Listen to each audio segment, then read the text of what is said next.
Bumisita sa bansa ang International Chess Federation o FIDE Director of Chess Development at Grandmaster na si Nigel David Short. Sa naging eksklusibong panayam ng PTV Sports, ano naman kaya ang masasabi ng former World Champion Challenger sa pagkakasama ng chess sa Esports World Cup 2025 na isasagawa sa Riyadh, Saudi Arabia?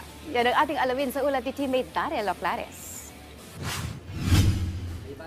Inaabangan na ang magiging debut ng isa sa mga pinakamatandang laro na chess sa paparating na Esports World Cup 2025 na arangkada mula Hulyo hanggang Agosto sa Riyadh, Saudi Arabia.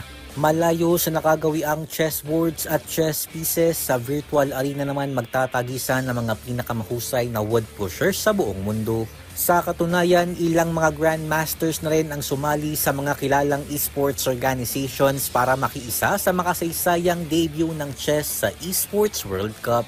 Kabilang narito sina 5-time World Chess Champion Magnus Carlsen na ibabandera ang Team Liquid, Filipino-American Grandmaster na si Wesley Son na pumirma naman sa Ukrainian Esports Organization na Natos Venture o Navi, at si 5-time US Chess Champion Grandmaster Hikaru Nakamura na maglalaro naman sa Team Falcons. Sa eksklusibong panayam ng PTV Sports kay International Chess Federation o FIDE Director of Chess Development at Grandmaster na si Nigel David Short, sinabi niyang magandang hakbang ito para sa patuloy na pag-usbong ng naturang sport.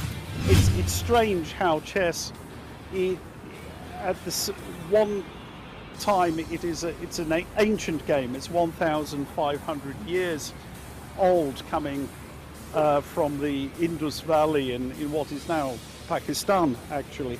And at the same time, it's just, I think it's perfect for esports today. It's a game that can be played online. Ayon pa kay Short, dahil magkakaroon na ng chess sa Esports World Cup, malaki na rin ang posibilidad na makasama ito sa inaugural Olympic Esports na isasagawa rin sa Riyadh sa 2027. Chess is well positioned to be one of those sports because it is a global game.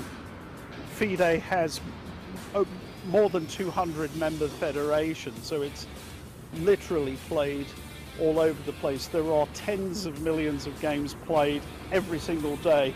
Sa pagpasok ng chess sa esports, tiyak na makakatulong ito para mapanatiling buhay at nakakasabay ang chess sa patuloy na pag-usbong ng mga makabagong teknolohiya. Daryl Loclares para sa Atletang Pilipino, para sa Bagong Pilipinas.